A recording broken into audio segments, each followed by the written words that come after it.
My next project, I'm gonna clean up my PVC cutters. I use them, do a lot of pull work. They cut up to 2-inch pipe. So I'm gonna clean these up.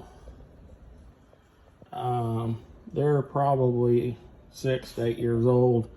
This blade, I'm gonna try to clean it up and sharpen it. That blade is about $100, give or take. So I'm gonna do my best on this one. I'll end up painting it. And it is, all the handle stuff is made of aluminum, so you gotta be careful with it. So anyway, that's it. Next project. Thank you.